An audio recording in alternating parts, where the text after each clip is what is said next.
Okay, I'm back. I got my water. My throat was like so dry, so I needed to refresh my water. I drank like 20, this looks like 25 ounces of water, just talking through this because my throat's just so dry. Anyways, moving on, we got a Byzantine faction, which is our Byzantine host, my favorite faction. And to start things off, we got our 666 minion, as always. You know, we're adding another one. We had Moon Rider, we have Forpo Reaver, we have Klaxon. Klaxon unfortunately gets rotated out with the Shimzar expansion, but this guy takes his her place, its place as the 666. It's Abyssal Tormentor, legendary. Provoke your creep. Shadow creep deals damage to equal the number of friendly shadow creep. So that's basically like old Shadow Nova or old creep mechanics, where creep tiles did however much damage, did damage equal to how many tiles you had, and Shadow Nova was 7 mana and turned a 4x4 space into creep tiles, and burn cast was, pretty good in that regard. Because you can just cast 2 of these, and the first one does 4 on top of whatever creep you had, and then the next one did 8, and that was 12 damage for back-to-back Shadow Novas.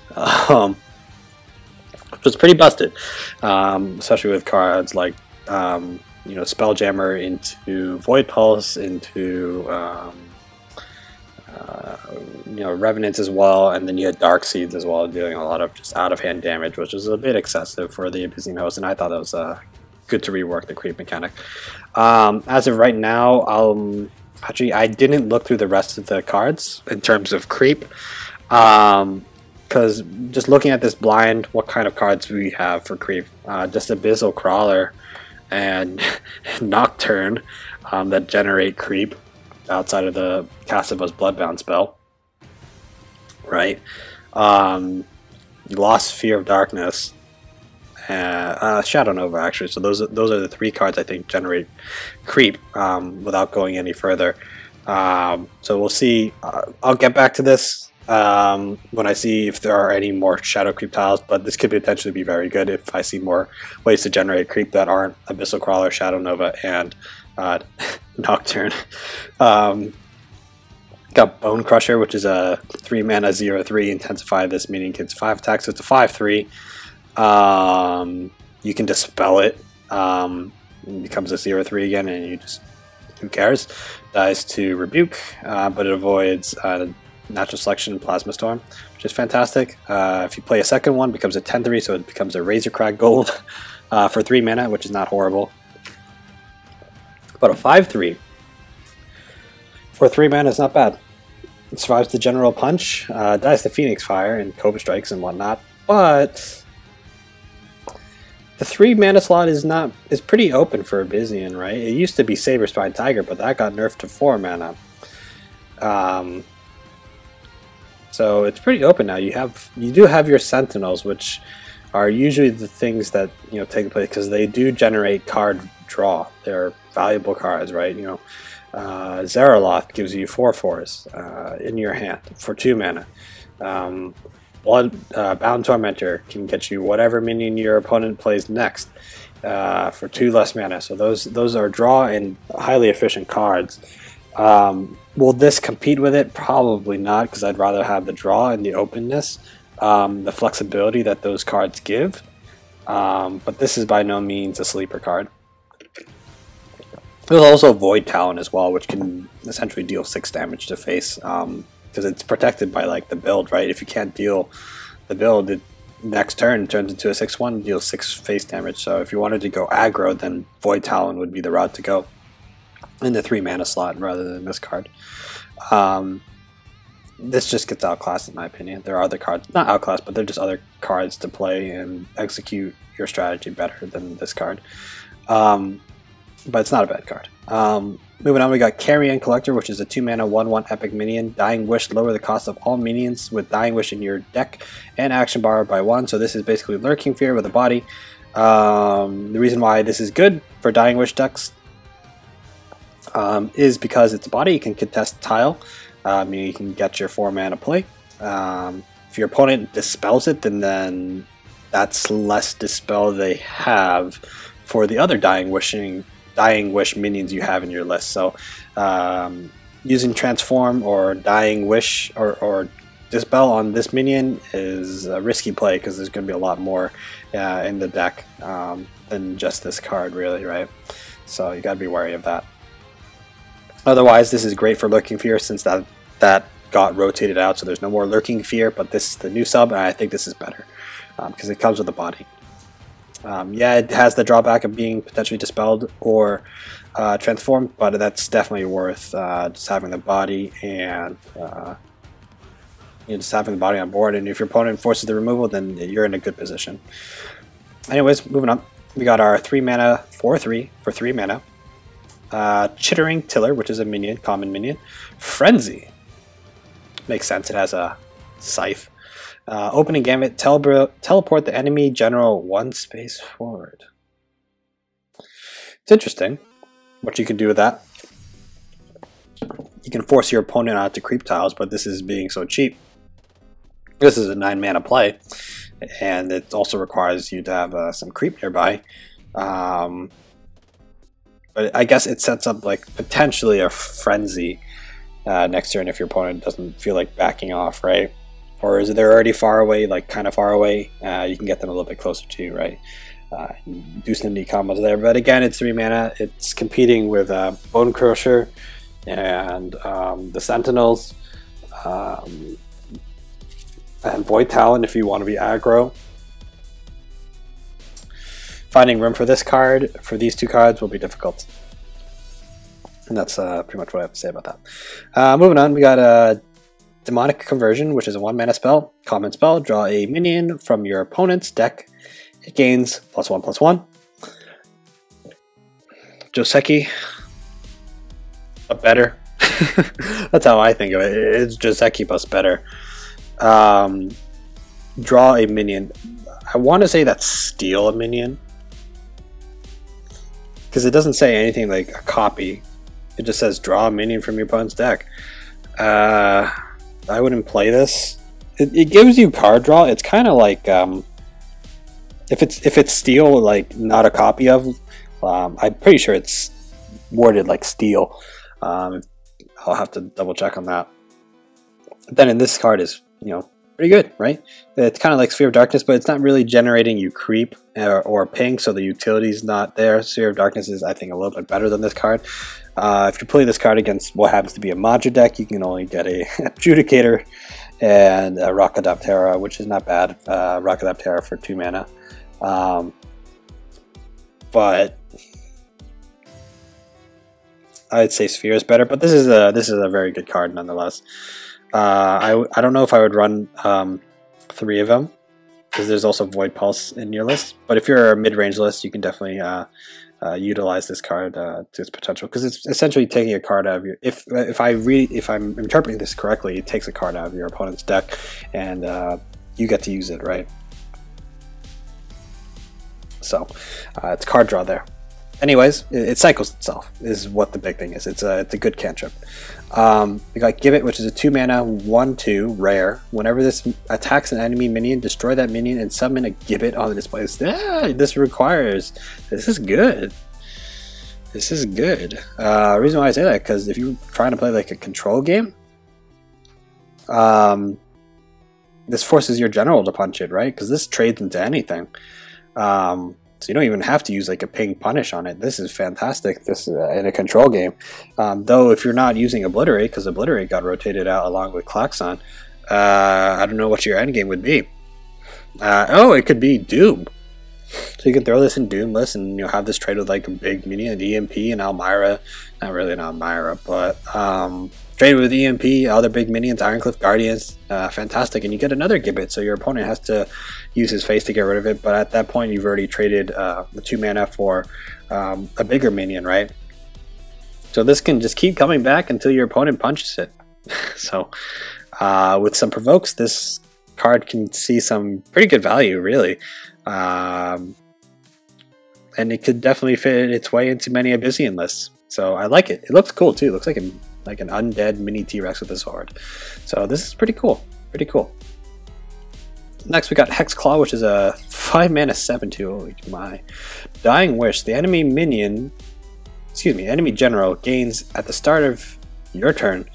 Take 1 damage. So it's like Doom, but cheaper. Mixed with a little bit of Desolator in it. No healing for yourself, but it kind of looks like Desolator mixed with Doom, right? You know, because eventually your opponent's gonna die, right? So if you're able to Dark Fire Sack this, play this on like your turn 2. Oh my indeed. The 7 attack is irrelevant in my opinion, because once this dies, it gains a very strong effect onto your opponent. And if you're playing like a control cast, this could be your endgame. Speaking of endgame, right? Fantastic. This could be your endgame. Wow. Is it great? Yeah, like it's good, but is it OP? Nah. It's not as busted as you think. But it does force you to use hard removal. Blood of Air, Dumping Wave, aspect of the Ravager, aspect of the Bear, Sunbloom, Ephemeral Shroud. Yeah, it forces that. We may see a lot of Ephemeral Shrouds, but even then, if you dispel this is a 7/2 and something has to take 7 damage. And if it's your general, then ouch. This card is like a double-edged sword, really. Not really double-edged, that's not the right word. It's, you know, you gotta pick your poison really with this card. You gotta, if you don't have the hard removal, you just have dispel, you gotta find a way to deal with it. Lightbender could be good because it, you know, it's 4 mana for 5 mana and they trade. So Lightbender could be something that might see a resurgence. Anyways, but I like this card, it looks amazing. I'll definitely try it out myself. Anyways, we got Munch. Doesn't really sound like an Abyssian card. It sounds like, I don't even know, this is like comedy. 3 mana, rare spell. Steal health from an enemy minion for each friendly shadow creep, but not more than its health. So you can't kill a minion with Munch. I don't think it's that good because you already have Demonic Lure, Punish, Ritual Banishing, whatever you want to play. You even have Give It now. No transformation removal from what it looks like of it, but it's interesting. I don't think it's worth it because what else can you play on 3 mana that's like sort of removal, right? What's it called? Void Steel. I don't. Oh, that might be a Shimzar card. I think Void Steel is a Shimzar card. If it is, then you can't compare it to Void Steel. But there's Ritual Banishing and other removals, but I don't think this card will, unless you really need the health, I don't think it's worth playing, to be honest. Painful Pluck, 1 mana common spell. Intensify, turn 1 random space into Shadow Creep, prioritizing spaces under enemies. This is fantastic, right? This is like it's not the new Sphere of Darkness because you don't draw a card from it. But you can make this, especially if your opponent only has 1 minion. You can choose which one it is. Obviously, if they have more, you can't choose, and it becomes a 50-50. But if it's just the general, it goes under the general. Not as good as Sphere of Darkness, but it is one way to generate creep. Obviously, what does Sphere of Darkness have on this? You can use it to deny mana tiles, and you have the luxury of choosing the placement of the creep. And you draw a card. So you need this gets better when you get 2, right? So you play your second copy, right, and then you get 2 spaces turn into Shadow Creep, and you can start getting a lot of Shadow Creep that way. So this is nice, but again, what is there to gain from getting a lot of creep? Just this guy, right? So this is a 7 mana play, 2 card combo, and depending on how many creeps you have, that's how much damage you can do. So if you get a turn 1 Abyssal Crawler, ideally you get, let's say you just get 2 from it.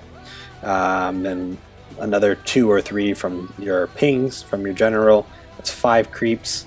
and let's say you've played one of this already, so your second one, so there's 6 there. Second one would be 8 damage. 8 damage. That's assuming that's ideal, kind of practical conditions. So this guy will ideally do anywhere from 5 to 8 damage with these cards.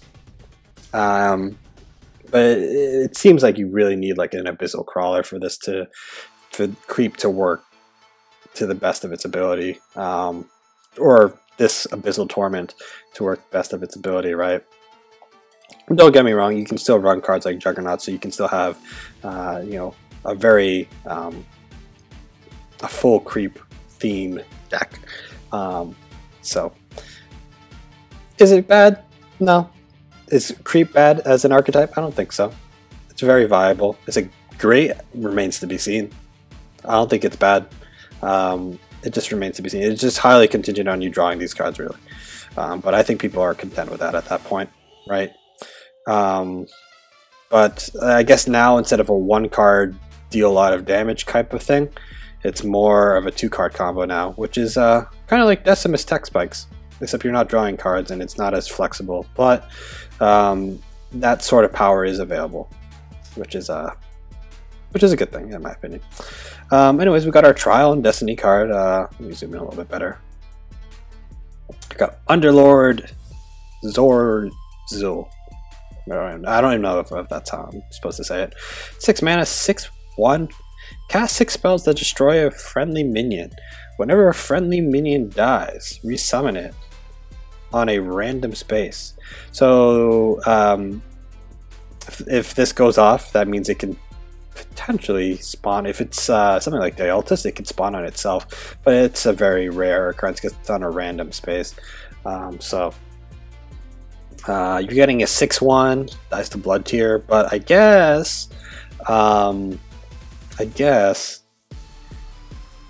this is Dying Wish support, but I think at that point I'd rather just, it's in your hand really, but I don't think Dying Wish decks have a lot of, I don't think they have 6 cards that destroy a friendly minion, right? Yeah, you can do, I mean, not all Lurking Fear decks, Dying Wish decks, run 3 copies of Darkfire Sacrifice, to be honest. It's usually if you just want to get something big out right away, but you're with Lurking Fear already, do you really need all that ramp, and you're not really keeping that many minions in your list, or you're decreasing the amount of Dying Wish minions you have in your list by adding in more spells. So and then the other ones would be Ritual Banishing and Punish. I think Punish works on itself. I'm not entirely sure. It's gonna be difficult. Again, it's not called Trial for a reason. It's gonna be difficult to pull this off, and I wouldn't run it, to be honest, because Dying Wish already have strong effects, so you're just trying to play a lot of them, right? Constantly play Dying Wish effects until your opponent doesn't really have Dispel or Transform. That's ideally the case there. So I'm not a big fan of this. I like the design and the text, but it just doesn't seem very practical, in my opinion. It doesn't seem practical at all, which is a shame because it looks really cool. Shame. Anyways, Unfathomable Right. 6 mana epic spell. Draw cards from your opponent's deck to fill your action bar. So this is like Right of the Undervault, so if you're just drawing from your opponent's deck. I just run. This is not a good card because it's, you know, just playing from your opponent, right? I'd rather just, you know, build a deck, and if I needed draw, I'd play Right of the Undervault, but Right of the Undervault is so expensive already. Maybe this is better because you can steal cards. You're technically stealing cards from your opponent's deck, which could be good. So if whatever faction you're playing, if you're playing this on 6 mana, so whatever's left in your deck is, your opponent's deck is probably big. Oh, school bus. It's loud screeching noise. I don't know if you guys can hear that, but school buses. chill. Stealing from your opponent's deck might be a little bit better than Rite of the Undervault, especially at 6 mana. I guess you just have to hope they have a 1 to 2 mana. I wouldn't play this on because if you do this to fill your action bar, you can mill a card from your own deck, which I guess is fine if you're stealing 6 cards from your opponent's deck, or not 6 cards, 5, at least at the most 5 cards from your opponent's deck. Would I run this as draw? Maybe. 6 mana spells already, you know, Betrayal already. If you don't want to run that, Betrayal is a very good 1-up in your deck, so it'd be this or that, really. So this is an interesting card. It's good, but it's just, I don't know how you'd try and fit it into your deck already. Probably just a 1-of, if anything, just a 1-of, because otherwise it might not be impactful at all. Because if your opponent's playing something like Mantra or just a really low curve aggro list, and then actually this could take away from aggro lists, right? Stealing potential cards from them, you know. Any sort of draw, Phoenix Fires, Flameblood Warlocks, Healing Mystics, Asher Heralds, pretty all the way up to big things. So this is potentially a powerful effect. It's just you won't be able to use it until the following turn. So you're taking another dead turn, which is a common theme in Abyssian, right? There's cards like Doom, there's cards like Rite of the Undervault. You're taking a dead turn to pretty much do nothing, and this just adds on to that that list of doing nothing on that turn, really. Because if you play this on 6, this is your entire turn, unless you get a 0 mana minion or spell. Or you play this on 7 or 8 and hope you get a 1 to 2 mana play. But other than that, it remains to be seen how good this will be. If anything, I'd just run 1 copy. Take a sip of water as we continue. Unleash the Evil, 8 mana spell, legendary spell. Looks really cool. Summon a copy of the minion your opponent most recently summoned from their action bar. It gains gains rush and flying. Your opponent plays Zendo. You get a Zendo of your own with Rush and Frenzy. And that's 8 damage. That's like the ideal situation. This is a really good card if you anticipate you're a very strong EMP meta, which I don't think will ever go away, really. This can counter EMP, though Betrayal already counters EMP, but it's not 100%. So you get to choose, obviously, where you want to play it. This is a very good tech card in tournament play, in my opinion. Tournament and, you know, team wars and whatnot. So Unleash the Evil could be a very good tech card. In ladder, probably not as much, but this is a very cool card. It's kind of like, crap. Is it Ensnare or Infest? Excuse me, Infest. It's kind of like Infest. It's a decent tech card, but I wouldn't see much of this on ladder, in my opinion. I'm already playing around Betrayal, especially if your opponent has a very low curve list in this card. If your opponent's playing a lot of big minions, then this punishes that. It's like your opponent playing a big minion. So if your opponent plays like an Elmira healer, you can punish that. Obviously, it'll be tough to go face because if they play defensively and, you know, cover themselves, then it'll trade. It actually trades with Elmira healers, but using 8 mana to trade an Elmira healer, I'd rather use a Demonic Lure. But EMP is like the ideal scenario of this card, right? That's 9 face damage that you could potentially do, right? Right? They play an EMP, you play it, dispel all of their stuff. Well, it probably is already dispelled because they just played an EMP, but this is a tech card, a very good tech card. So, anywho, I'm interested to see how this card sees play in tournaments, honestly, because this could be a potentially good tech card. Wraith Crown, 4 mana epic artifact. Friendly minions have +2/+2.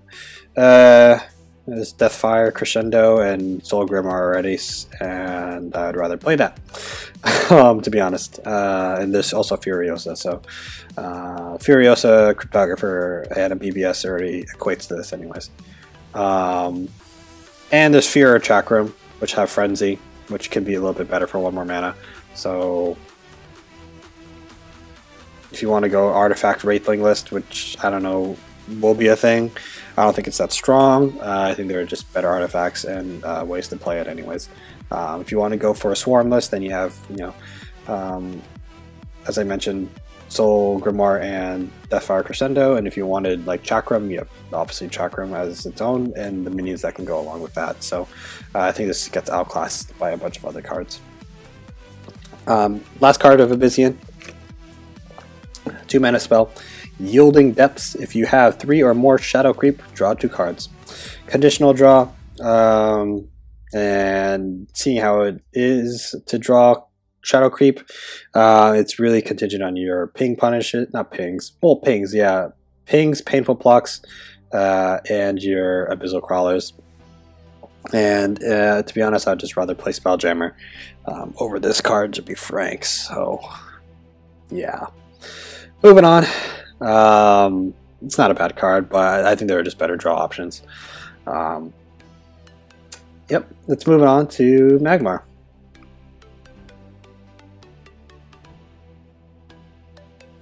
Starting things off, we got a bird. Burbs. 2 mana, 1/2, intensify. This minion gains +1/+1.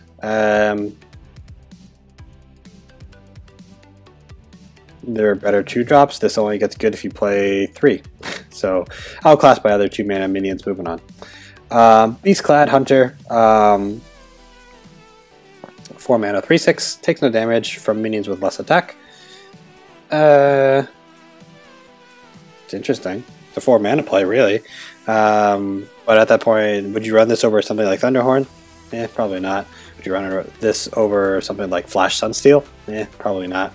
But it's interesting. It's a, it's a card. It's a playable card. I just think there are just better 4 mana minions that you can run in your Magmar deck. Right? Progenitor is good for Ragnarok.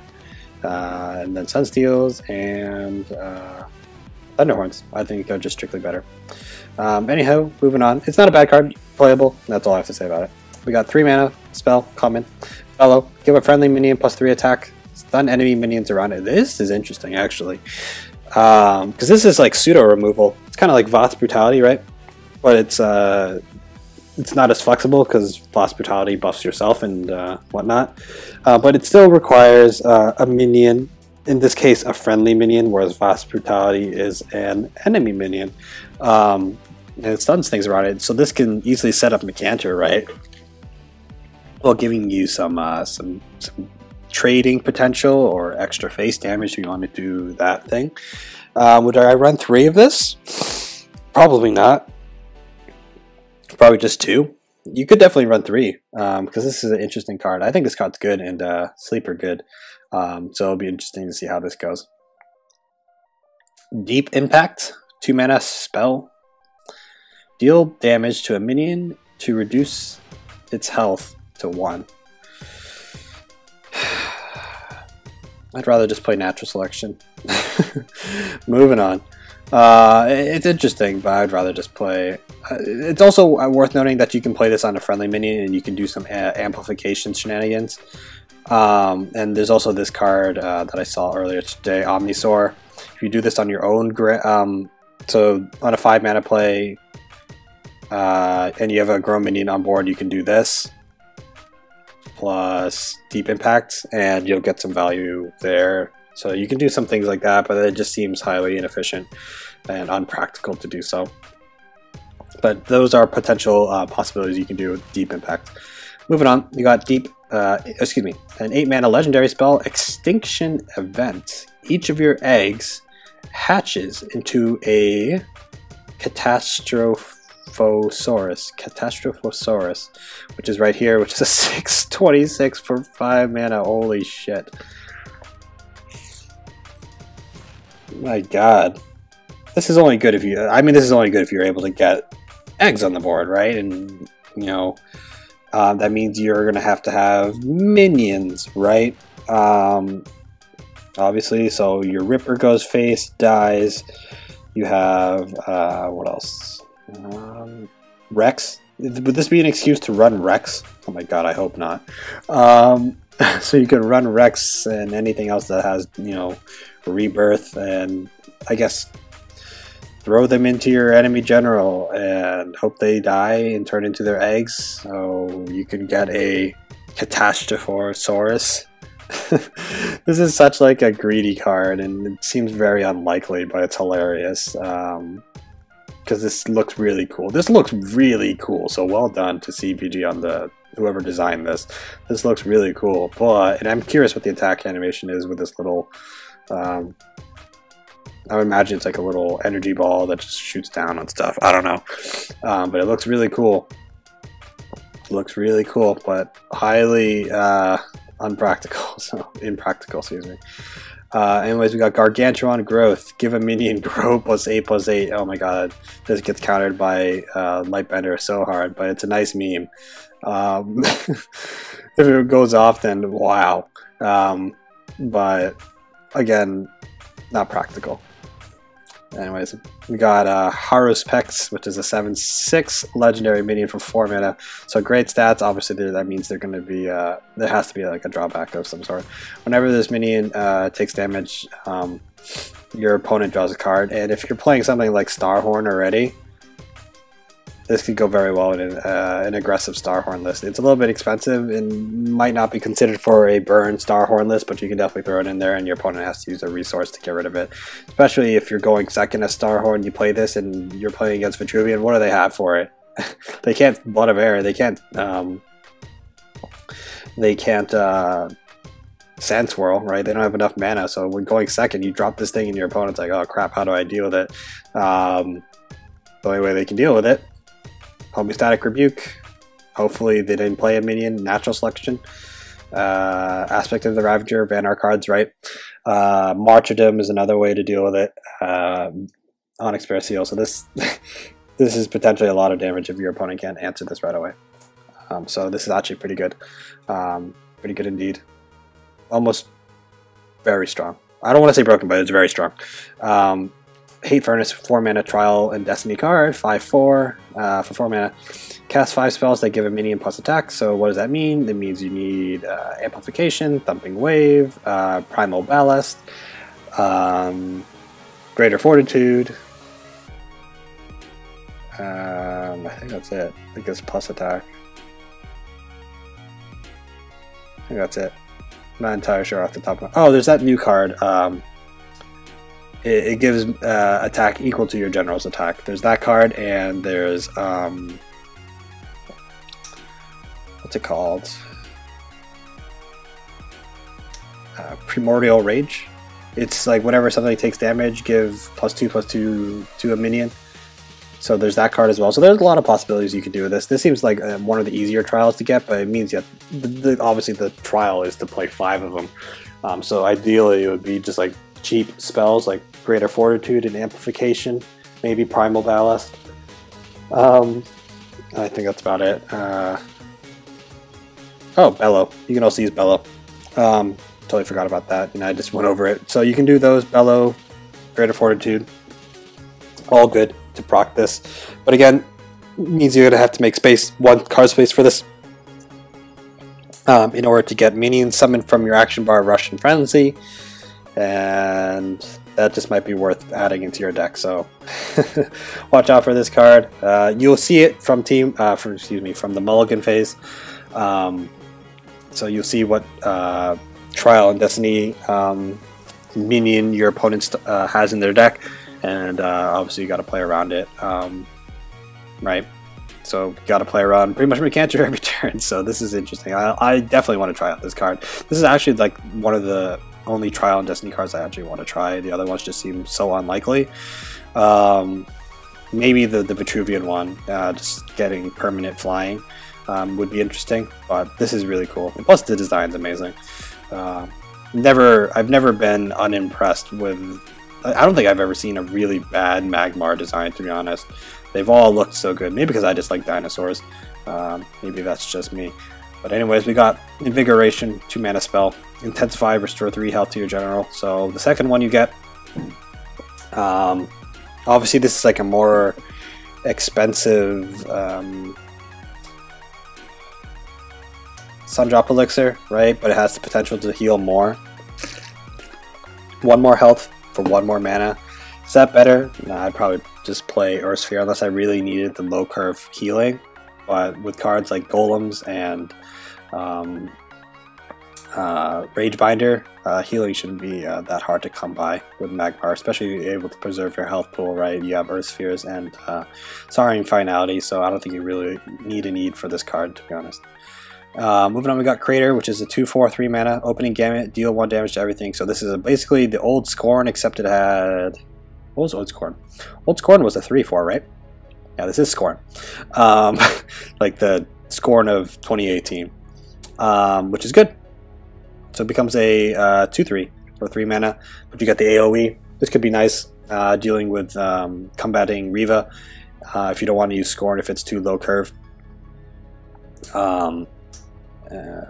If you want a low curve Scorn, I guess, I don't know. So there's this card, makes Primordial Rage, I think that's what it's called, or Primal, it's the one that gets +1, or excuse me, +2/+2 when something's damaged, right? It's like that. So if you want to get a lower curve on that thing going, with like Catalyst, Cool Beast, I guess you can run this card as well. But you know, a 3 mana AoE 2/3 doesn't seem very bad at all, because it doesn't die to a General Punch, which is good. So this card might see some play. It'll be good in Gauntlet. A very good pick indeed, because you know Riva's like Riva and Ragnar are very good Gauntlet generals, so this is a very good card to tech against them, or to combat them rather.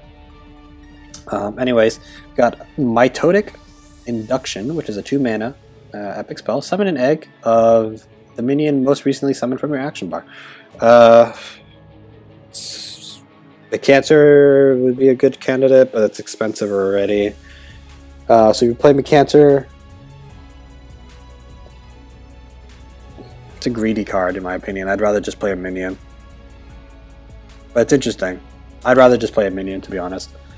But I definitely see this going with like egg decks, but you don't have to run this in an egg deck. So something like Zapiel's list, this is too slow.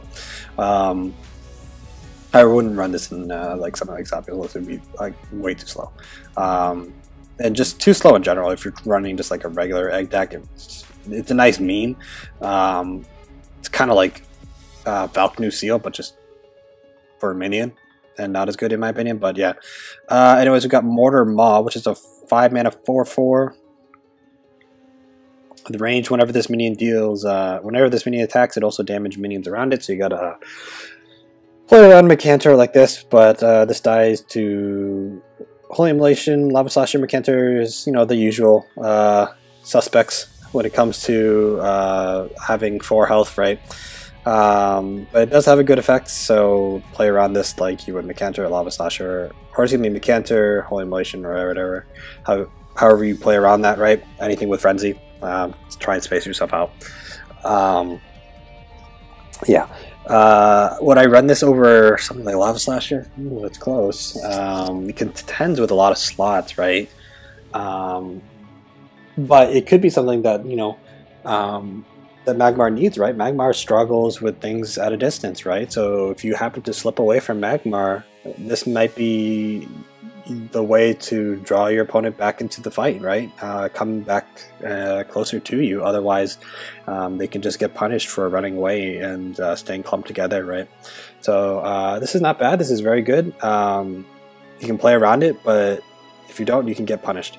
So this could also work well with Repulsor Beast, and Repulsor Beast is actually a pretty good card to run in like the Voth list. So this plus Repulsor Beast, and you can have like some a solid quality deck, right? But is it the best combo? Probably not. But you'll definitely have to make room for this card. We got Orosysor, or Orisesor? Orosysor. We'll roll with that. It looks very cool. Just look at that, it's so cool. 3 mana, 2/5, which is really good stats for a 3 mana minion. It's legendary. Grow +1/+1 whenever another minion with Grow survives damage, that minion grows. Means you have to run Grow minions in your deck, but it is Grow support. We lose Maloki Headhunter, not Maloki Headhunter, Maloki Huntress, which was the Shimzar card. So unfortunately, you can't run these cards together unless on ladder.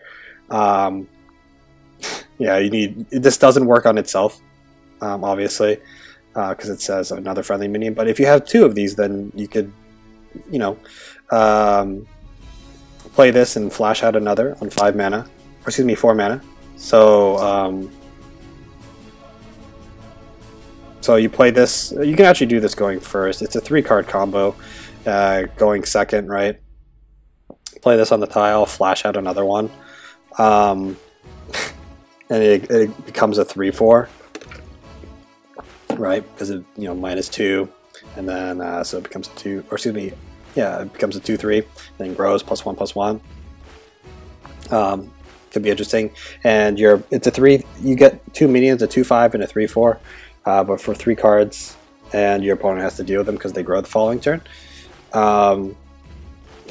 It's a grow card, and grows just meh as a mechanic, so it gives support to that archetype, I guess, but I don't think it's as good as Moloki Huntress in terms of trying to get the grow effects off, but it's a cool card. It's got great stats. You don't have to. You can just run this as a vanilla 3 in your list, and it grows every turn, becomes a 3/6 the following turn. You don't even have to run this in a grow deck. You can run this in Voth or whatever, and it becomes a 3/6 the following turn. It doesn't, you know, if you happen to have 2 of these in hand, then, you know, they just get bigger and bigger, so you need to deal with it, right? So you don't have to run this in a grow list at all.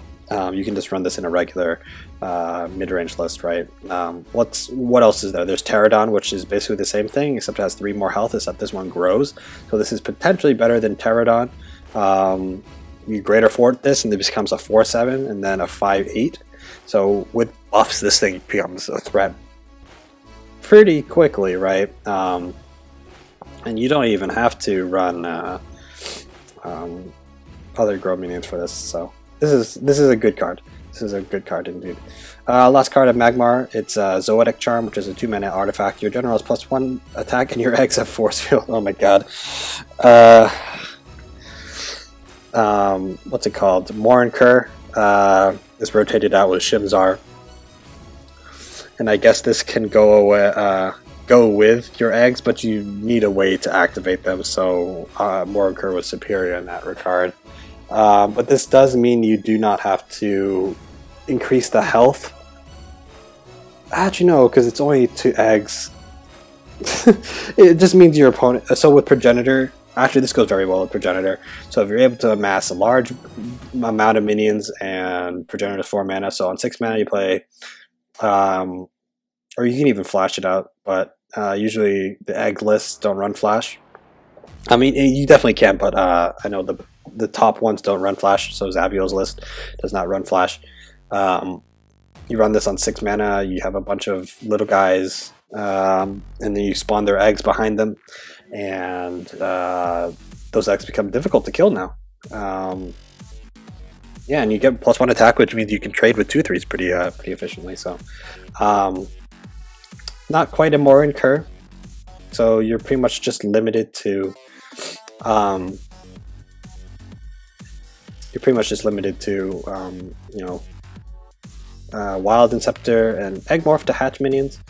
But you know, that's more than enough ways to get a decent combo off, right?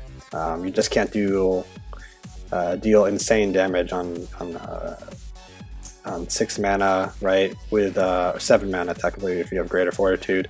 With Morinker, Primordial Rage, or Propagate Rage into Greater Fortitude, and that's 15 damage. So you don't have like an insane combo, but this can definitely work in a swarm effect, right? Just swarming your general, the opposing general, with a lot of minions, and you can protect the eggs just from having force field. So this is like more of a preservation kind of card and a win more card. So not really a proactive playing this.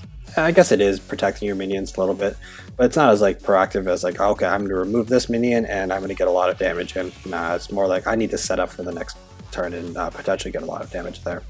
So decent card, not bad, not great, but it's a good card. And finally, we're getting through this, guys. I'm tired myself. Ban art. What do we get? Got another aspect card, Aspect of Ego. Gosh, it's an interesting name. 1 mana, transform any minion into a random minion of the same cost. That's really good. Actually, no, that's really bad. I thought that was like, okay, so you can just transform an EMP into a 1 mana minion. No. Transforms. My issue is that it's random. I wouldn't play this because if you use this on like a Thunderhorn, they just might get another Thunderhorn.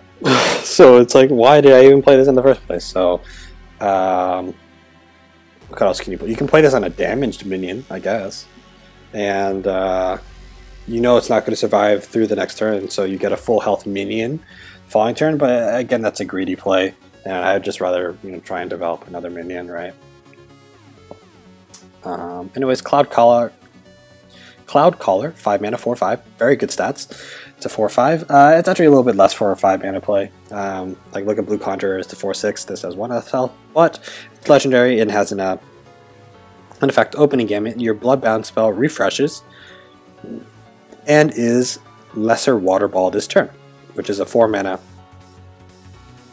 1 mana spell. So you get a Lesser Water Ball. Is there a Greater Water Ball? I'm actually curious. There's no Greater Water Ball. That's a shame. Because I was like, I see Lesser, I'm like, okay, what's Greater? But debated. Anyways, 4 mana to a minion. Can't go face with it, unfortunately. So this is a little bit better if you want to clear things, but yeah, it's good removal, right? So you're developing a 4/5 and you can potentially remove an enemy minion for 6 mana. Not bad. It's good value, really. It's good value. Especially, this is great when you're not using it. Like you use your Warbird on 5 mana, you play this on 6 mana. Decent indeed.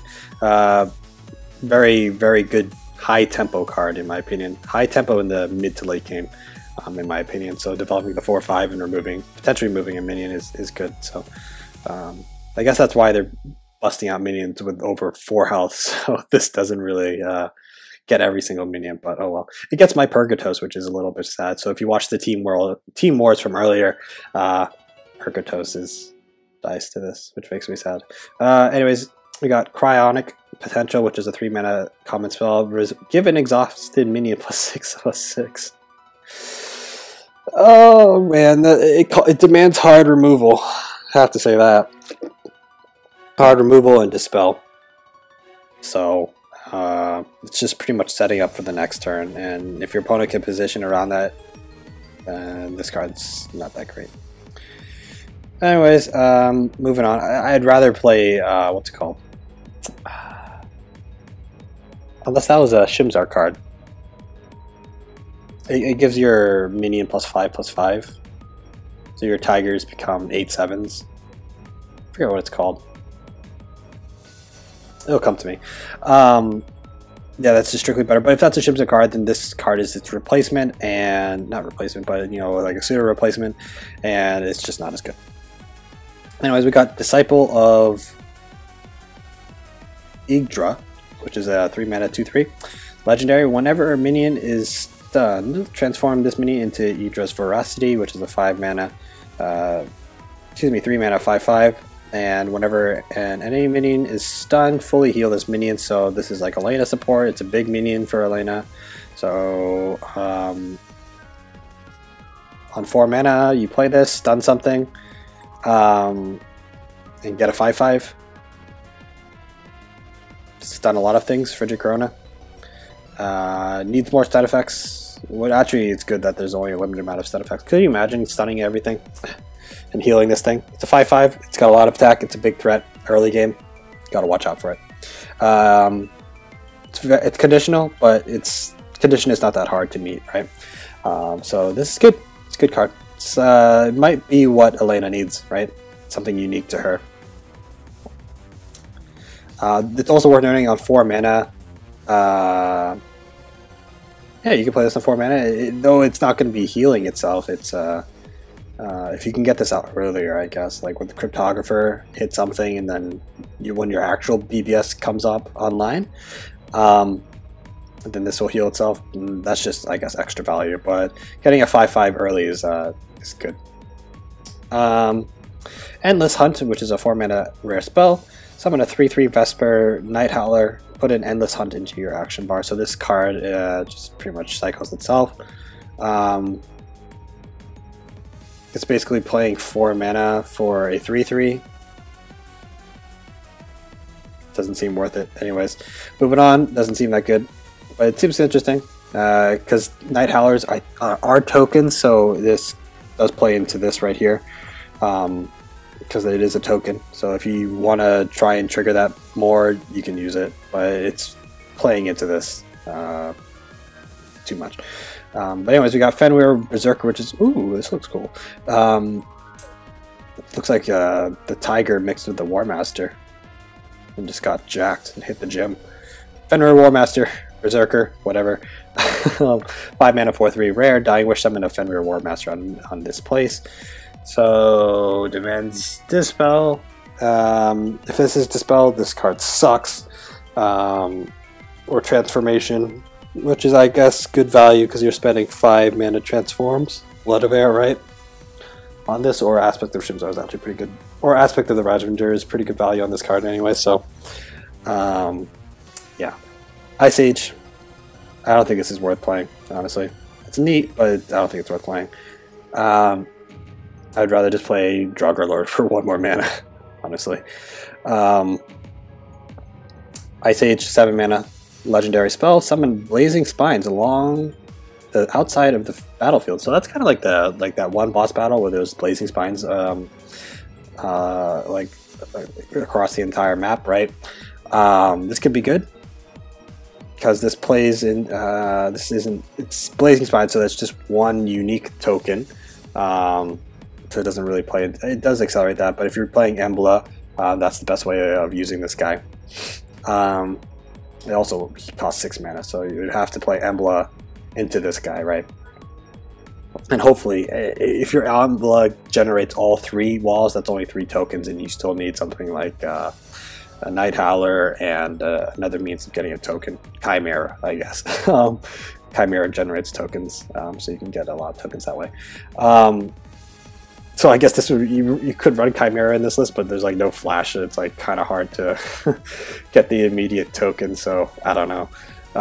This is one of the harder trials to get because you need 5 different tokens. Mechazor is a token actually, so if you can run a mech deck with Embla, and that's 4 tokens right there. So your early game is mech, right, and get a bunch of things that way. So you get 1 token, play Embla, get 3 more tokens, and you just need 1 more token. What would you run for the last token? Duelyst? Because the Tombstone's a token. I think the Tombstone is a token.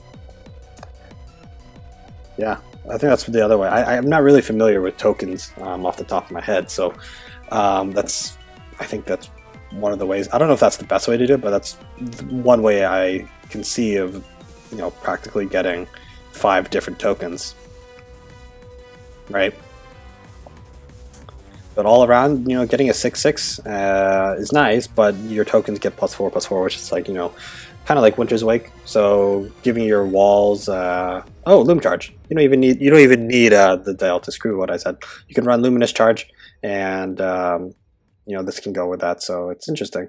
There's your 5 tokens right there: Mechazor plus Embla and Luminous Charge. So there's the 5 ways to get tokens. 5 different tokens you can get.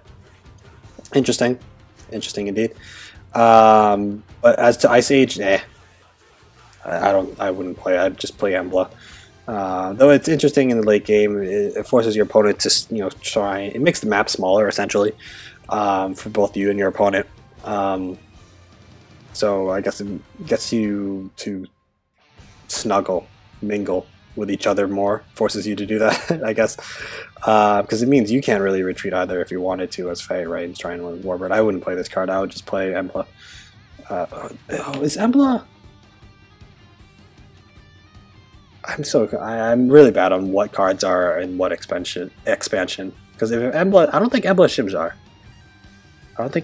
I'll double check. You guys probably know when this. I'll look it up after this video. because I could be entirely wrong. I could just be entirely wrong just by saying Embla this entire time, and Embla's not available. It might be. It might be. Oh no, Embla's a Grandmaster, so she's in the core set. So she's good. She's good to stay. So this can go well. So we can use that strategy we had earlier, right? Mech and 3 walls and Luminous Charge. Malicious Wisp, 4/3, 4 mana, epic minion. Take a mana from your opponent, so steal a mana crystal. So you play this on 4, you get 5, and depending if you're going second, this can be impactful, right? Because you'll be on 5 mana and they'll still be on 3 the following turn, because they'll go down to 2 and then they'll have 3 the next turn. That can be interesting for 4 mana. I'd still play Thunderhorn. The 4 slot is pretty diluted already. It's pretty full, right? You got Sunsteel, you got Thunderhorn. Granted, you won't be able to do the Aspect or Shimzar plus Thunderhorn plays, but you know Thunderhorn's never bad to have in Vanar, right? You got Hearth Sister, so running. If you really wanted to ramp, then yeah, go for this. But you also have cards like Mana Death Grip and Crispy Wisp to ramp already, so I don't think you need this card to ramp unless you wanted a 4/3 body. And plus, it's Dying Wish, which means it gives your opponent back the mana crystal, so it can actually hurt you. Because you'll lose one and they'll get it back, so it kind of comes at a cost here. So I would just stick to Crispy Wisp and Mana Death Grip, and I think you should be good to go. And just run other 4-drops, right? Sunsteel.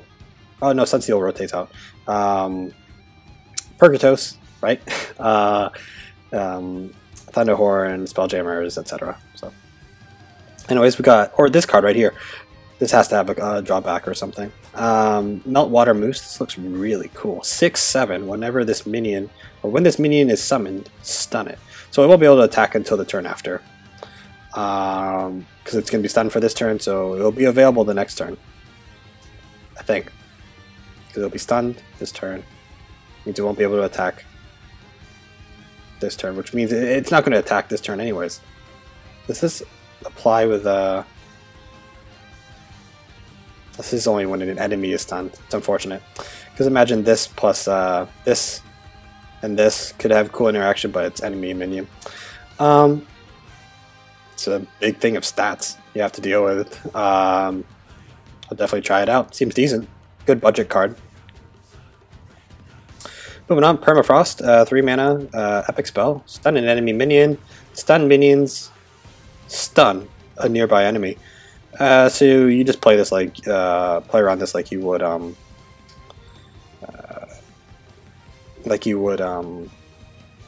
Thunderhorn. You know, try and space out Incanter, try and space your minions out. This only stuns minions.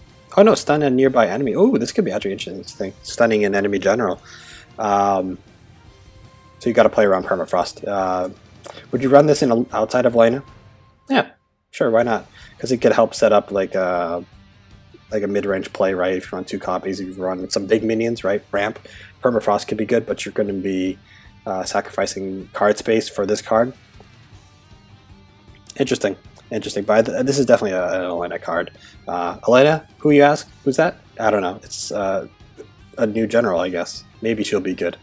Maybe she'll just still be bad. But I'm still inclined to she's still going to be bad. So, but she does have the support. She still has support. Anyways, we got Resonance Scythe, which is a 2 mana epic artifact, which is it gives your general +1 attack. Reactivate your general whenever they destroy a stunned enemy. I wouldn't use it. Like Ice Shatter Gauntlet, right? That's 2 mana. Use your Bloodbound spell, Ice Shatter Gauntlet, punch something, dies. Do you need to reactivate your general? Not really, not always. It goes definitely hand in hand with the Permafrost because you know you'll just start punching things and killing them, especially if you have an Ice Shatter Gauntlet equipped. You just clear your opponent's board, right? Potentially get a full board clear, but that seems like a dream scenario, and I don't think it happens often. So I'm not too keen on this card. Just play Ice Shatter Gauntlet, and you get more consistent results. Moving on, we got Thicket Augur, which is a 2 mana 1/1 intensify. Summon a Treant with Provoke nearby. Well, Treants always have Provoke, so 1/1 with Provokes. So your first one, you get a 1/1, 2 1/1s, and one of them was with Provoke. And that could be nice to lock down your opponent if you're still using Thunderhorn in the like a mid-range list. And I guess you get to choose where it is because it doesn't say random. So you get to choose where you summon your one Treant, so you can potentially nab some mana tiles, right? So if you have another 2 mana minion, you play that on the tile going second, and then you play your Treant, and then or your Thicket Augur threatening a tile, and then the Treant goes on the tile if you really want to take it from your opponent. So you can deny mana that way. So this is actually interesting and on how you do this. So this is an interesting card. I'm not saying it's bad, I'm not saying it's great, but it's a great way to deny mana when going second. So if you want to include this in your list, then by all means go for it. Water. Oh, I'm going to need food after this. I'm so hungry. Anyways, last card of Vanar. Wanderlust, 1 mana common spell, intensify, teleport 1 random enemy minion to a space on your starting side of the battlefield. It's bad. It sounds a lot like the Dredger, and it's horrible. No offense or anything, but it just seems like a really bad card. So no reason to really discuss it. You shouldn't pick this up in Constructed or Gauntlet, honestly. I mean, there's always going to be, not very good cards in every expansion, and that's actually good, right? You can't just have every card being super good or super playable. So I'm actually happy seeing this like that. So anyways, we got neutrals. How many of them are there? Oh, there's a lot of neutrals. We got Air Pride Beak, which is a 3 mana, 3/4, so that's very good stats for a 3 mana minion. It's like Rage Binder and whatnot. So whenever your opponent casts the spell, restore 1 health to your general. You could throw this in Heals Around, but the 3 mana slot there is already pretty competitive in terms of what's used. So you got in Lionar for Zoran healing. It's contingent on your opponent casting a spell. So if your opponent doesn't have a lot of spells, then they don't mind giving you 1 health, really. Because usually if you're Heals Around, you're trying to set up a play already for with healing in hand. So you drop your Sunriser if you have a creep tile, and or you plan on playing a Healing Mystic or Azure Herald or some sort of healing. This is contingent on your opponent playing something, right? So, but other than that, the stats are good. It's a good budget card if you happen to pull this. Maybe you don't want to pull core cards. If you're a newer player, then you can throw this in your deck, and it's not bad. In Gauntlet, it's a good pick too. It's a 3/4. It's a good pick in Gauntlet. Moving on, we got a 5 mana legendary. We got Alsuin Fugitive, which is a 2 mana, 5 mana, 2/5. At the end of your turn, at the end of any turn, you cast a spell. Put a copy of the most recently cast spell in your action bar. So you're basically casting free spells for free. Or that was redundant. You're casting spells for free. So if you have spirals, the thing for me, the question is, do you get to choose the target? If it is a spell that selects a target, like Spiral, Phoenix Fire, do you get to choose who you get to cast it on? That's the discoverable thing for me. So there's a couple of discoverable things in this faction so far, or in this expansion so far. So if it is selectable, then this could be interesting. Especially for the Songhai, remember you need to play 1 card. The trial is 1 mana, or play 1 card from every single mana cost, right? So from 7 different mana costs. So from 1 to 7, or 0 to 6, or 0 to 7, however you want to go about it. This could be the 5 mana card that you want, because in Songhai you got 1 manas. Actually, you don't have Katara, so you'd have to do. There are no 0 mana cards, minions, so you can't do that. The only 0 mana minion is Ray, so you can't do that. So it'd have to be. Excuse me, I've been speaking incorrectly the whole time. You can't use Katara. Oh no, you can still do the 1 mana. You had the Blood Tears and the Dream Gazers. I said that. Okay, so you can still do 1 through 7. But the 5 manas play now can be this card. But usually, as I said, you're having a very minion-oriented list. So if you're running a very minion-oriented list, you may not play this card in the Trial Destiny minion deck, right? You may not play it. You might just go with something like Scarlet Viper, honestly. Scarlet Viper is never bad. But that means you'll have to run multiple copies. And drawing 7 different kinds is 7 different mana cost cards is highly unlikely. So that Trial and Destiny card doesn't seem that strong anyways. But yeah. Anyways, got Fizzling Mystic, which is a 4 mana 3/3. Kind of looks like Healing Mystic, but not quite. OG. Deal 2 damage to an enemy, or restore 2 health to a minion or general. So the stats kind of stink, but you got a flexible. It's like Purgatos, except not. It's not a good. Yeah, it's a worse Purgatos. Without RNG, you get to choose what you want to do: 2 damage or heal. Unless this is random and it goes by itself, and you can't choose what you want to do, then yeah. Purgatos has 1 more health, and you know, can potentially do 3 face damage or heal 3. The only thing that this has on Purgatos is it gets to deal to. It could be used as a removal, or it can be used to heal yourself, or another minion if you're already at full health in the early game. So this card's good in Gauntlet. It'll be very playable. Not good, but it might be good in Gauntlet, but it's playable in Gauntlet. And I think that's where this card will shine most. Definitely not in Constructed. Araris Prophet, 2 mana, 1/3 Arcanist. Yeah, the Arcanist. I didn't really catch in Songhai about Arcanist, but I didn't think I saw any. Let me go back really quick to see if there was any Arcanists. I didn't see any. Yeah, no Arcanist. I thought so. Yeah, because I don't remember seeing any Arcanists. But anyways, we got an Arcanist here.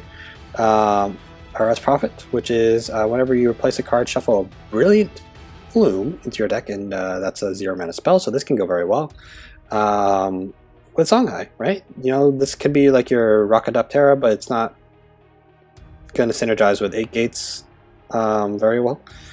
But you know, adding 0 mana spells to Duelyst is always a good thing, right? And you get to draw a card. That's big. You know, kind of like Mana Vortex, so you can definitely run this into Duelyst and not get punished, right? You can play this the same turn just to cycle through your deck and thin your deck more. So this card is fantastic. Very good card. You can run this in any list, really. It's draw a card for free. And you get a 1/3. Yeah, you don't get the 2 attack, but this card's fantastic. And granted, it's more, you have to replace a card. Oh, it's shuffle into your deck. Okay, scratch whatever I said. This is meh. This is a very meh card. It's playable. Drafted in Gauntlet, absolutely. But it's replace support, which is not really a good, or I'm not going to say it's not good, but it's not really a competitive archetype anyways. So yeah. But just having it into your deck is not bad. But again, if you're running this in Mantra, it's increasing the odds of that Mantra has a lot of cycle, so getting this means you don't have to run Mana Vortex entirely. So yeah, you can still run this in Mantra. I take that back. You can still run this in Mantra. Is it a staple in Mantra? Probably not. Or it doesn't have to be. So Husuku, 4 mana. He finally got his card, and it looks cool. It's like a Western cowboy with a sword and a gun mixed. What was that movie that had, like, it was like Cowboys versus Aliens? I didn't really see it, but like I saw the trailer and I was like, okay, this card reminds me of that. So it's a 2/6, 4 mana. So okay stats. It could be better, like a 3/5 or a 4/5, but it's a 2/6. So 6 mana means 6 health means it survives Circle of Life and Blood Tear plus Holy Immolation. So that's pretty good health. 2 attack means it's likely to get removed from natural selection. But yeah, that's just its stats. Moving on to its effect. At the end of any player's turn, give one of their minions a random buff and keyword. This isn't a very, excluding Husuku, this isn't a very proactive play at all. And usually when you build a deck, you try and have a strategy in hand, and adding randomness to that doesn't really go with whatever strategy you have in mind, unless randomness is your strategy, of which is this not a really strong card at all, other than the nice stats, so I wouldn't play this at all.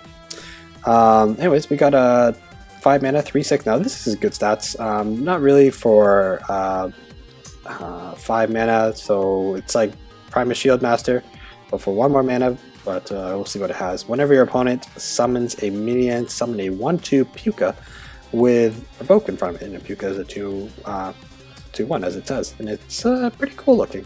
But again, this is contingent upon your opponent playing things. This can get out of hand pretty quickly if your opponent tries to develop a lot of things. So you can play this backlined, and you can pretty much guarantee if your opponent plays minions, which I hope they do, a minion in front of it, and you know, trying to deal with all of those minions. This also works on, I believe, on Bloodbound spells as well, right?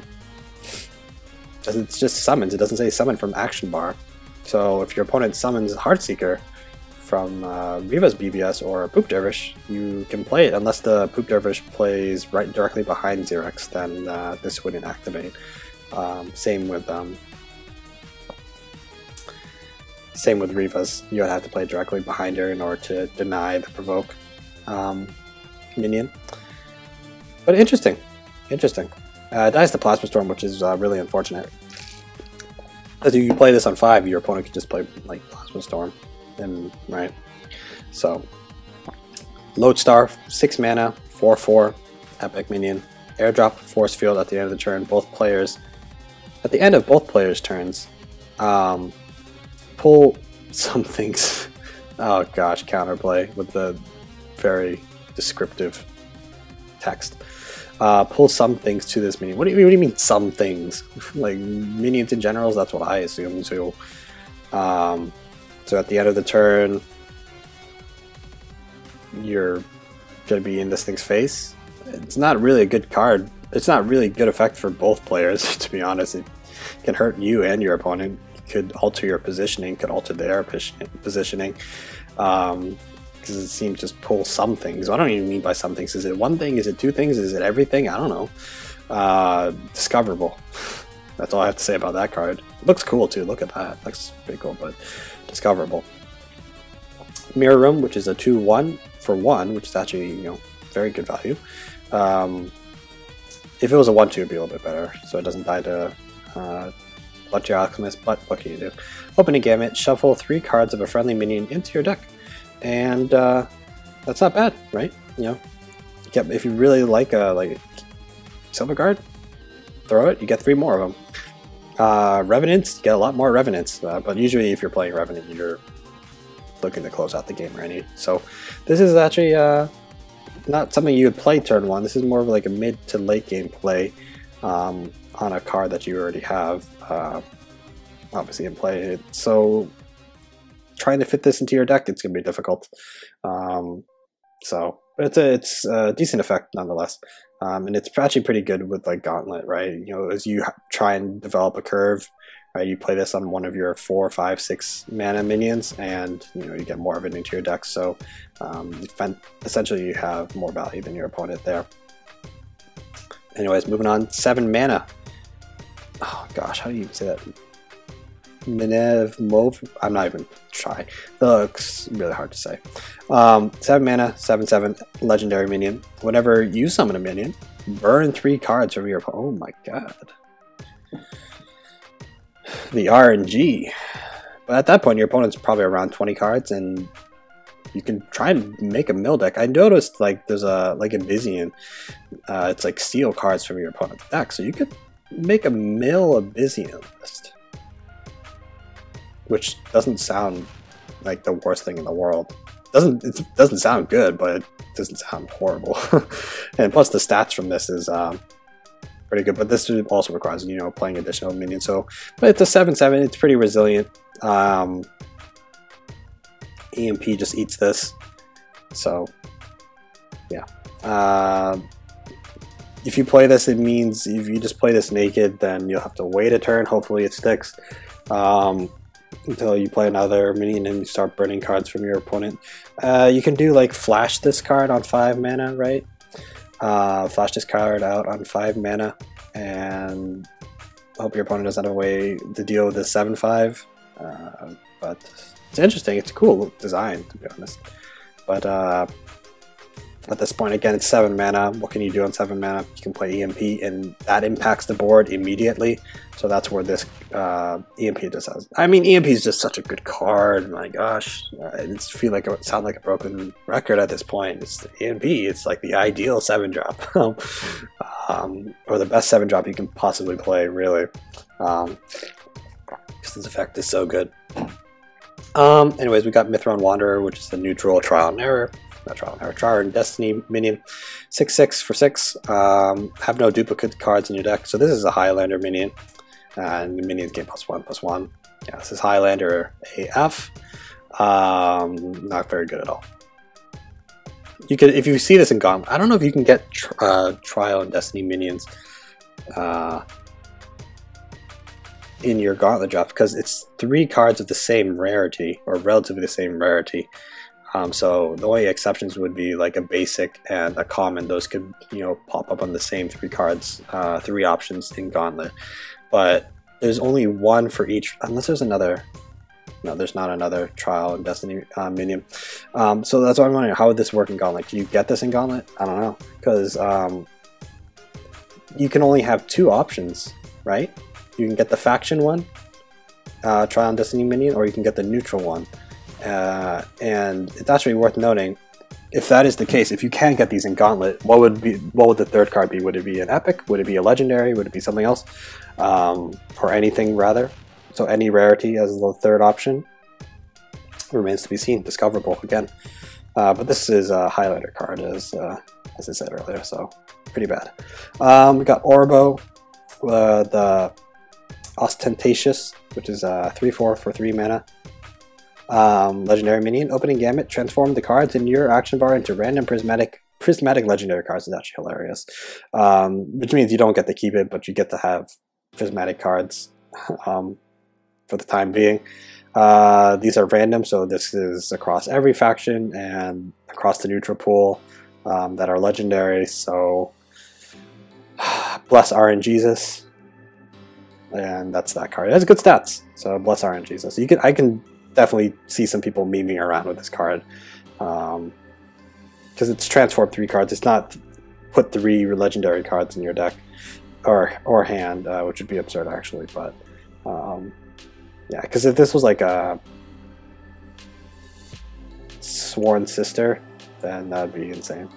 Anyways, we got a 3 mana 2/5 Prong Buck. Common minion. May move in an additional space, and that's actually very good stats for a 3 mana minion. It's a good budget card as well, and I would definitely pick it in Gauntlet. What's the best 3-drops in the games, right? Silverguard is one of the best 3-drops in the game. That's a 3/5 with Provoke. This is just 1 less attack, and this has additional movement, so you're trading the 1 attack and Provoke for additional movement, which can be a little bit interesting. Which I don't think is bad at all. Very good budget card, I think. Rift Walker, 4 mana 3/3. Airdrop, Intensify, deal 1 damage to everything around it. It's like Frostborn Naga, right? Frostborn Naga that does 2 damage AoE. It's kind of like that. It becomes like that the second time you drop it. And you get to have the luxury of placement, which is actually very nice. But on 4 mana, Scorn is just better, right? The only thing that you get is airdrop, so placement. But again, if you're doing that, you're gonna have to put it nearby some enemy minions or general. So I still think Scorn is better. Anyways, we got Mufasa. Saber Spine Alpha. Ooh, Saber Spine Alpha, 7 mana, 5/5 with Rush. To be honest, I expected something like another Cub joins the pack when I saw this art for the first time on the Duelyst forums or Reddit. I honestly expected another Saber Spine joins the pack. That's what I expected. But anyways, vanilla 7/5/5 with Rush. So, Revenant?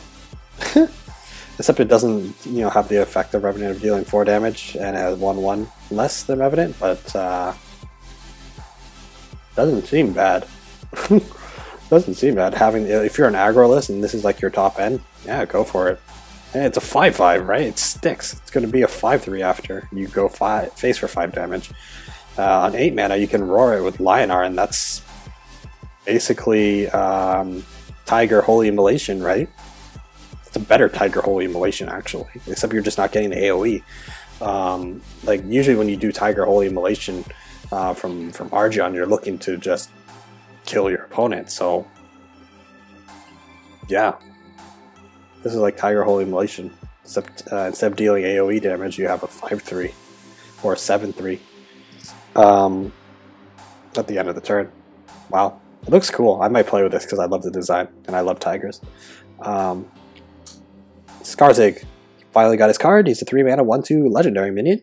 If this minion destroys an enemy and survives, friendly Skarzig anywhere transform into Feather Knights. So this means all the Skarzig in your deck, the remaining 2 Skarzigs in your deck, or if you have Intensify and get more copies of them, they'll all turn into this Skarzig right here, which is a 4/8 for 3 mana, which is insane. So you get if you happen to draw it again and you proc this ability, you get a 3 mana 4/8, which is insane. And it has celerity. Whenever this minion attacks, other friendly minions get +1/+1. So this ideally is a Swarm Lionar. That's where I think this card functions the best, and you need some buffs before you do anything in it, right? You need some buffs to kill things. It seems difficult to pull off, but if you do pull it off, you get a good card. So happy Skarzig got his own card. Long overdue, and yeah, it's a very cool card. Just pretty. I see it. I don't know. I can't really think of a way to actually get this off outside of, you know, just buffing with Swarm, Ethereal Congregation, and whatnot. So you have to be pretty invested when you're using this card. But it's pretty cool, and the design is good as well. So I actually like the smaller one better, to be honest. I like this. The smaller one's cuter. Has like a little feather on the top, and it just looks so fitting for a pixel art card game, right? So I pictured this when I think of pixel art, right? This is like the type of unit that runs around the battlefield and fights things and whatnot. And he's not the strongest little guy out there, but he tries his best. So this is what I see. So I like this one actually better. So anyways, we got the last two. We got Cell Souls, which is a 3 mana 4/5, which is with Dying Wish, deal 4 damage to your opponent's general, or excuse me, to your general. This is great, right? If you're just looking for a whole bunch of stats. What's 4 health, right? You can heal that with 3 with your Azure Herald. 3 of that with your Azure Herald. If you're Zoran, you'll probably heal it up anyways. It's actually a good excuse to run into Zoran, so I think this card's going to be fantastic in Zoran. It can be used in any other faction, to be honest. Abyssian would be another one with other good sources of healing, so Abyssian can utilize this card well, getting a big 4/5 on the board. Magmar, not so much. Yeah, you have Earth Spheres and whatnot, but you already have something like Ragebinder, which is already resilient as is, so I wouldn't use this to replace that. Songhai, I don't know if I would risk the 4 extra damage for a bigger body, especially when I can just play a Thunderhorn the next turn. Yeah, and what the heck? World Core Golem. So we got another Golem, and it's stupidly big. So if you're Magmar, you can flash this out on 7 mana and get a get a 25/23. Holy crap! Why was this even printed? It looked badass as F. It looks so cool. It looks so cool. Can you imagine making a control list and just dropping this in your opponent's face? Oh my god! I think this is a mistake to print. Not saying it's OP or anything, but like, you know, the fact that you printed a 25/25 is insane. I don't think anything comes close to that in stats. Nothing comes close to that in stats. It's 50 stats for 9 mana. Holy crap, why was this even printed? You can play this on 8-mana if you happen to stick a Metallurgist. Or a Celebrant. My god. Just run Golems and Magmar and just say, deal with all my big stuff. Obviously, it'd be tough to play Finality with this, but... Oh my god. Oh my god. That's one way to end the analysis of the new expansion. I think I like this expansion. I didn't see anything that was blatantly OP except for like the Vitruvian cards. Like, I saw some strong cards. I don't think they're not OP, but I saw some strong cards throughout each faction. But really strong cards, like I mean like really strong cards, would be these Accumulonimbus and Kamnum Ka. Those are like, these are probably like the top 5 strongest cards out of the expansion, if not in the game. Not in the game, but out of the expansion. Like, oh my god, these are strong cards. Just the potential they have is insane. My god. Anywho, I've been rambling on for too long. And I'll probably actually make this into 2 videos given how long it's been. So, yeah, this will probably be a 2-part video, if not 3-part. So yeah, I'll catch you guys later. Hope you guys enjoyed, and enjoy the expansion.